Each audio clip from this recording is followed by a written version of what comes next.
allez bien et bienvenue sur ma chaîne. Si c'est ta première fois de te joindre à nous, je t'invite à t'abonner dès maintenant et d'activer la cloche de notification pour être informé à chaque fois que je mettrai en ligne une nouvelle vidéo. So guys, je vous assure, les hommes ils sont révoltés et je constate avec un grand intérêt qu'ils ont beaucoup à dire mais n'ont pas souvent l'occasion de se prononcer sur les thématiques de finances et de responsabilité dans le couple. Alors, notre sujet du jour sera sur l'importance de l'argent au sein du couple. Est-ce que l'argent est l'une des choses majeures dans un couple? Pour ce faire, je ne suis pas seule, comme vous l'avez constaté. Je suis accompagnée de ce jeune homme, justement, qui va nous apporter un éclairci sur ce sujet. Mais avant, il va se présenter. Salut, je me prénomme Rodrigue, je viens du continent. Waouh! Attends, le continent, c'est pas le nom d'un pays, hein, s'il te plaît. Non, ici Cameroun en fait. Ah, le continent même, il est camerounais. Alors, Rodrigue, qu'est-ce que tu fais dans la vie? Bah, je suis étudiant, hein. Je suis étudiant. Ok. À part ça, tu n'as pas d'autres activités, non? Parfois l'entrepreneuriat. Ok. Pareil que chez vous, le Bamléké, il pouvait garder les millions sous le lit et puis il reste dans une cabane. Bien sûr, pour mieux prévenir ce qui va se passer à la vie. Pour la suite de cette vidéo, je vous invite à rester juste après le générique. Voilà. Alors, l'argent est un sujet qui, dans de nombreux couples, est souvent source de conflits, de tensions et voire même de ruptures. Alors qu'il est quelque part cet élément-là qui peut apporter l'équilibre dans la vie de couple, dans la vie commune, vous voyez.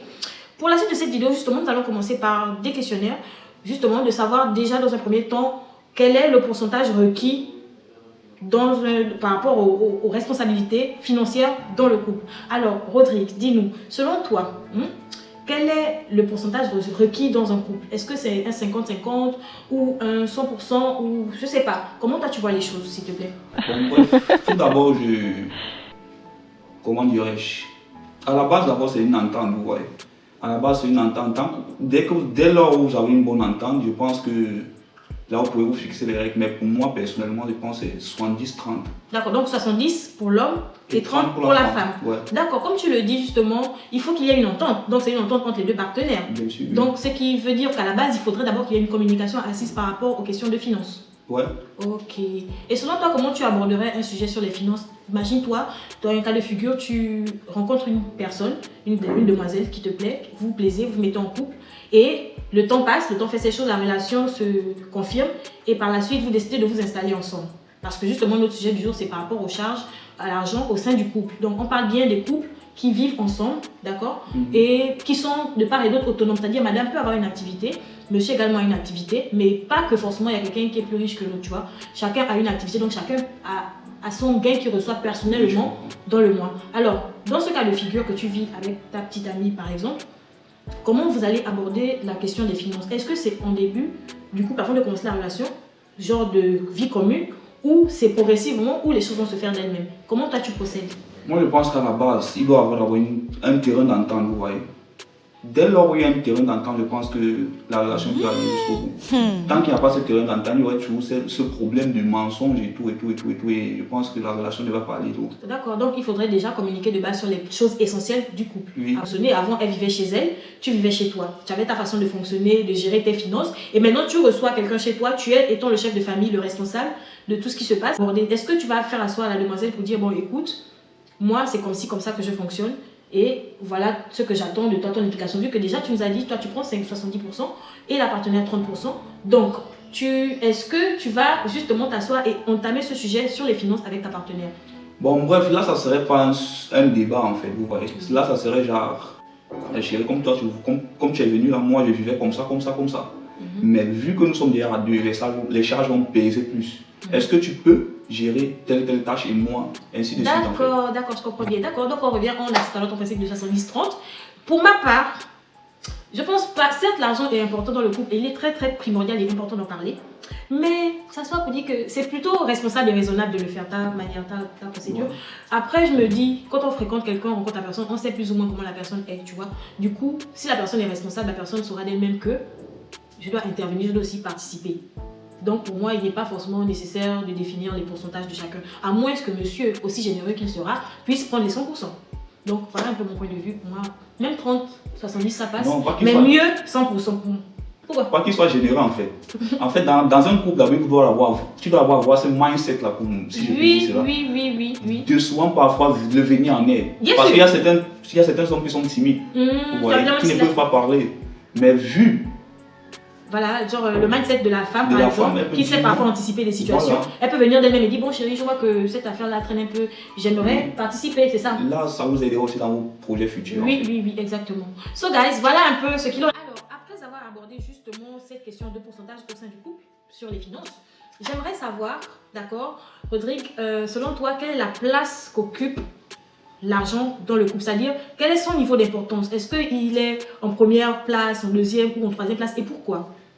Bon, bref, pour moi, l'argent n'a pas de position en fait. Parce que dès lors que l'argent a une position dans le couple, ça serait plus, ce couple-là serait plus focalisé sur l'argent. Or, un couple, c'est pas cela en fait. C'est de vivre ces réalités ensemble et fonctionner ensemble. Par rapport à la place que Par rapport à la place que j'occupe, moi je dirais que ça n'a pas sa place en fait. Juste que donc il n'y a pas de première place, il n'y a pas de deuxième, il n'y a pas de troisième place. Parce que si nous mettons ça en première place, le couple serait fixé plus sur l'argent. Bon, ok, ça c'est un point de vue. Alors, donc c'est quoi la première place? Quelle est la première place? C'est d'abord l'amour en fait. Ok, donc d'abord l'amour. Et l'argent, en fait, on ne peut pas le positionner. Non. Ok, donc tu serais prêt à sortir avec, à épouser ou à être avec une personne, une dame qui n'a pas de ressources financières? Bon, pas qu'elle n'a pas de ressources financières. Non, tu peux te mettre en couple avec une fille qui n'a rien, ou il faudrait, je sais pas, tu peux te mettre avec une fille qui n'a rien, oui ou non? Oui, pourquoi pas? Voilà, ça n'implique pas forcément que c'est toi qui vas subvenir à ses besoins à 100%. Non. Justement. Mais dans le cas où tu vis avec une personne qui n'a pas d'activité rémunérée ou professionnelle, est-ce que pour toi c'est possible? Oui, bien sûr, c'est possible. Dès lors où moi j'ai un travail au numérique, pourquoi pas vivre ensemble et essayer de créer un truc en fait? D'accord, donc je comprends mieux ta position par rapport au fait que l'argent n'a pas de place genre spécifique au sein du couple, c'est ça? Oui. Ok. Et si elle n'a pas d'activité, est-ce que tu serais prêt à investir pour qu'elle ait une activité, par exemple, pour vous aider dans les questions de finances? Bien sûr, vu que ce qui vous réunit d'abord c'est l'amour, pourquoi pas essayer de créer un truc et évoluer ensemble en fait? Là c'est plus mieux. Oui, histoire d'apporter un équilibre au sein du couple, c'est ça? D'accord, je comprends très bien. Donc lui, il est plutôt ouvert en question d'argent, il est plutôt engagé et capable d'assumer certaines charges à 70%. De plus, c'est pas forcément nécessaire pour sa partenaire d'avoir une activité, mais si elle a une activité, ce serait un avantage. Aussi, si elle est ouverte à entreprendre, il pourrait investir là-dedans. C'est ça? Ouais. 5, 4, 3, c'est comme ça, le micro s'est éteint. Donc pour toi, l'argent, c'est pas important dans le couple? Bien. Bref, pas que c'est pas important, mais ça n'a pas une place, comment dirais-je, ça n'a pas une position. C'est-à-dire, si elle voit qu'elle peut subvenir, bref, elle doit être consciente qu'elle doit subvenir à quelque chose dans le couple pour que nous puissions avancer. Donc c'est un peu ça, c'est important. Très important, donc que chacun soit conscient de ses apports afin que la relation puisse évoluer. Oui. Voilà. Pour ma part, l'argent a bien une place. L'argent a bien sa place. Forcément, on va s'aimer parce qu'on a décidé de se mettre ensemble. Et juste après ça, il y a l'argent, donc la deuxième place. Pour moi, l'argent occupe la deuxième place au sein du couple. Il y a d'abord l'amour. Dans l'amour, on a la communication, la confiance, la fidélité, tout ce que vous voulez. Mais non, le grand B, c'est money. Tu peux pas... Est-ce que tu peux te couper? Ok. Quand tu dis l'argent occupe la deuxième place, c'est-à-dire, si après l'amour, il n'y a pas d'argent, donc... Mais il y aura quoi d'autre? Parce qu'il faut qu'on mange, il faut qu'on fasse des enfants, qu'on s'occupe des enfants du foyer, il faut qu'on ait des projets à réaliser. Il faudrait que chaque partenaire sache que l'argent est important. Non, comment tu peux dire? Je n'ai pas en termes d'apport. Je ne dis pas que forcément l'homme doit être super riche. Si là c'est moyen modeste, que moi aussi j'ai des moyens modestes, on peut essayer de multiplier et faire en sorte qu'on soit heureux et épanoui financièrement dans notre relation. Et dans le contexte où toi tu ne travailles pas? Si moi je ne travaille pas? Oui. Ah, mais toi tu as dit tout à l'heure que tu vas financer. Est-ce que ton homme serait moi alors? C'est ça le problème? Non, mais c'est pas toi. Moi je peux pas être avec quelqu'un qui sous-estime l'importance de l'argent au sein du couple. Bon, moi c'est pas que je sous-estime, c'est juste que j'essaye de vivre naturellement en fait. Donc, tu mets l'argent au premier plan. Oui. C'est-à-dire, quand toi tu n'aurais plus cet argent, je pense plus qu'elle va t'aimer en fait. Ça c'est vrai, ça c'est vrai. Pour la suite, on va voir le pouvoir de décision au sein du couple. Donc, qui prend les décisions en termes de finances dans un couple? Cas de figure, tu travailles, elle travaille. Et elle a un salaire plus élevé que le tien. Qui doit prendre les décisions financières? Bien sûr que c'est Par exemple, pour l'achat d'une maison, pour un voyage. Est-ce que tu accepterais que ta partenaire puisse décider comme ça d'acheter une maison parce qu'elle a plus d'argent et puis t'annoncer que bon bébé, je nous ai offert un cadeau, voilà, j'ai acheté cette maison pour nous, pour nos vacances par exemple, Maldives ou bien aux Seychelles. Selon toi, est-ce que tu es pour cette conduite? Cette conduite, bon, si c'est pour un voyage là, je vais dire oui, ok, il n'y a pas de souci. Mais pourquoi Mais si c'est pour une maison, je ne pense pas que c'est... qu'elle a le droit en fait de le faire sans te consulter. Sans me consulter, oui. Donc pour toi, le pouvoir de décision revient à l'homme. À l'homme, oui. Donc même si elle a les moyens, il est hors de question qu'elle décide de son gré comme ça sans te consulter d'aller acheter une maison et de venir t'en faire part, c'est ça? Oui, c'est ça. Mais dans ce cas, tu n'es plus fait. Pardon? Tu n'es plus free. Parce que être free, c'est-à-dire que c'est Non. son argent. Elle en fait ce qu'elle veut de base. Et si ça peut profiter au couple, qu'elle le fasse. Pourquoi il faut Non. forcément te consulter? Quand je dis cela, c'est pour éviter certains, comment dirais-je, Ok. dans tous les couples, ce qui est sûr, il y a les jours où vous avez des problèmes. Mhm. Il y a certains trucs que quand tu laisses faire, c'est-à-dire quoi, c'est lâcher déjà cette maison, ça veut dire que des mois après demain, si vous avez un problème, elle peut s'attacher sur cela pour te faire du chantage, tu vois. D'accord. Or, dès lors où vous avez eu cette base-là que non, chérie, on doit acheter une maison, Mhm. et essayons de voir comment on va faire pour s'en procurer une maison. Là, ça D'accord. serait plus Ok. convenable. Même si c'est elle qui apporte plus. Même c'est elle qui apporte plus. Ok, mais là, de tu aurais décider. moins fait ton. Donc le pouvoir ta part, de en fait. décision revient à À l'homme. l'homme, oui. D'accord. Pour ma part, je pense que c'est correct. L'homme aussi, c'est lui qui doit avoir le pouvoir, étant le chef de famille, c'est lui qui doit avoir le pouvoir de décision sur les questions de finances.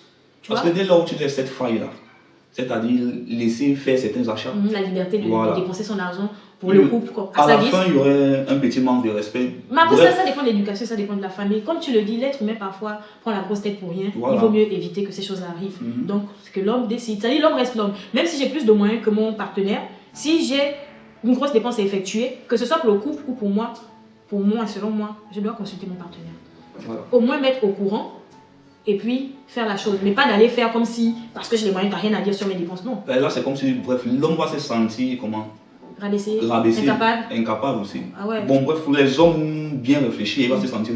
Mais il y a certains hommes qui acceptent cela, mais.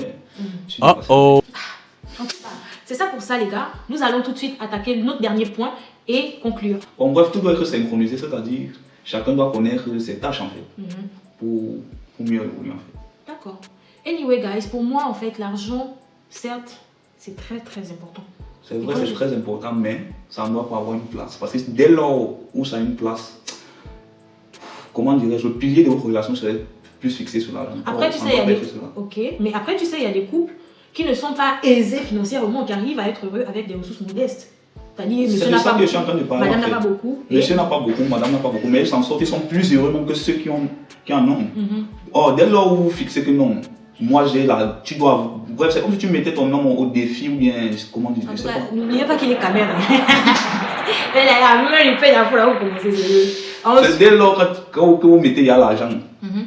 dans le sang, dans vos. Oui, oui, à la base de à la base de la relation. Il y aurait toujours ce conflit à mettre ton homme au défi en fait. Or, l'homme n'est pas être. de se jouer les femmes capables Voilà. devant l'homme alors que c'est Or, l'homme l'homme. ne doit pas être dans un défi, il n'est pas dans un film. Quoi. Il vit sa Il réalité n'est pas avec en ça. compétition avec sa Voilà. partenaire. Alors, quel est, selon toi, est-ce que tu as un petit conseil à donner à ces jeunes-là qui ont des projets de vivre en couple en ce qui concerne les finances au sein du couple? Bon, bref.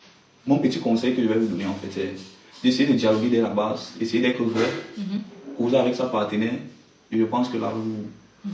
Donc, on retient qu'il faut beaucoup de sincérité, d'honnêteté, Le dialogue. voilà, de dialogue, de communication dans le couple afin d'aborder les questions de finances de manière subtile, sans toutefois chercher à vexer l'un ou l'autre. So guys, merci d'avoir regardé cette vidéo jusqu'à la fin. J'espère qu'elle a apporté des éléments de réponse et que surtout le timide ici vous a également éclairé sur le sujet vu que c'est un homme et que peut-être qu'il est en couple ou pas. Donc vrai, tu veux pas nous dire si tu es en célibataire ou en couple? Non, il faut faire garder ça pour moi. Ok. À la prochaine.